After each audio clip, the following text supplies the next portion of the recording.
But I'd like to welcome in now NewsNation political contributor and former White House press secretary in the first Trump administration, of course, talking about Mr. Sean Spicer. Sean, so good to see you.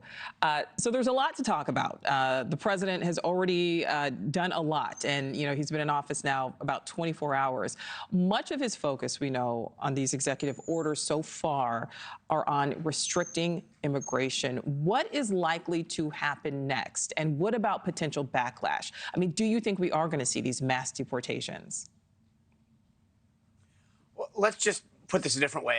I think I look at this as protecting the country. We are a country of laws, and people have broken those laws and entered our country legally.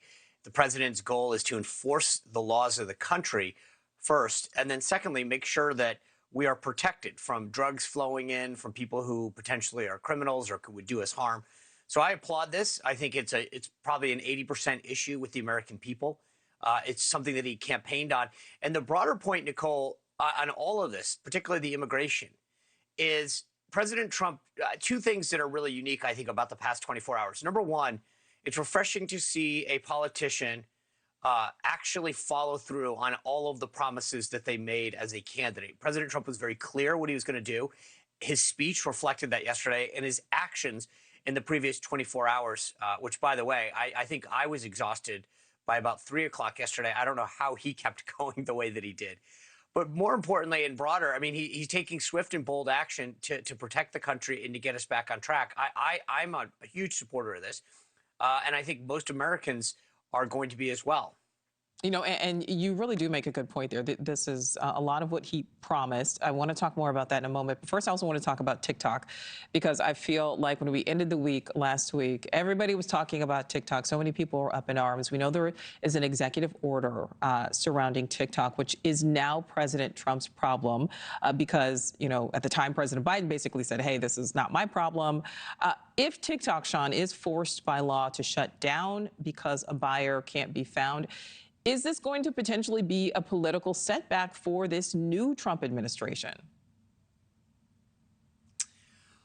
Well, I guess the answer is, look, the way I look at TikTok, it is unequivocally a national security issue. TikTok presents a clear threat. It is run by the Chinese Communist Party. If we got outraged about a spy balloon floating over our country for 5 years and don't get equally outraged by this, then we have our priorities all wrong. So when it comes to the outcome, Nichole, I'm less concerned about the ownership than the threat that it poses. And I think several people around President Trump at the highest levels share that view. So to me, the outcome that matters is less about the ownership and more about the actions the Chinese Communist government are taking to spy on us, to collect data on us, to pose a threat to us. So when I look at the outcome, that's what I want. I don't want them to be open. I want it shut down. I want U.S. data protected. I don't like the messages that they're sending to kids. And as I said, I view this entirely as a national security issue. Yeah, so we will see what the president ultimately ends up deciding on that. All right, so let's get back to these pardons, these January 6th pardons, which we know include former Proud Boy leader Enrique Tarrio. He was sentenced to 22 years in prison. We know that there has been pushback from some lawmakers, particularly Democrats, but also rejoicing on the other side of things.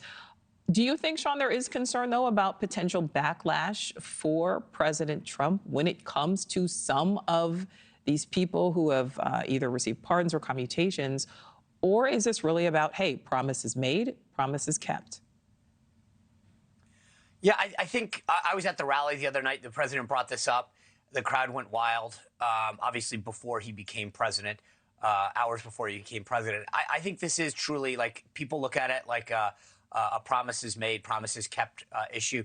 And I will say this. I think the way that President Biden went out of office really takes the sting out of any discussion on pardons. Preemptively, for the first time in history, preemptively pardoning people for any and all crimes, including his own family after the outrage that happened with Hunter Biden.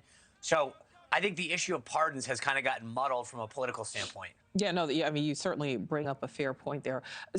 Thanks for watching. Go to joinnn.com to find NewsNation on your screen. And don't forget to click the red subscribe button below to get more of NewsNation's fact-driven, unbiased coverage.